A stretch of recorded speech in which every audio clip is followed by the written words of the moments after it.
क्लेश। ओम नमो गणपते कुबेर एकदृको फट् स्वाहा। ओम वरवरदाय विजय गणपतये नमः।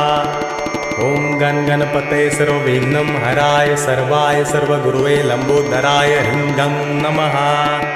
ओम नमः सिद्धिविनायकाय सर्वकार्यकर्ते सर्वविघ्नप्रशमनाय सर्वराज्यावश्यकरणाय सर्वजन सर्वश्रीपुरुषाकर्षणाय श्रीं ओम स्वाहा। ओम हुं गं ग्लौं हरिद्र गणपते वरद वरद सर्वजन हृदयस्तंभ। ओम ग्लौं गं गणपतये नमः। ओम गं लक्ष्मे आगच्छ आगच्छ फट्। ओम गणेश लक्ष्मे नमः। ओम गं रोगमुक्तये फट्। ओम अंतरिक्षाय स्वाहा। ओम ह्रीं क्लीं ह्रीं। ओम ग्लौं गौरीपुत्र वक्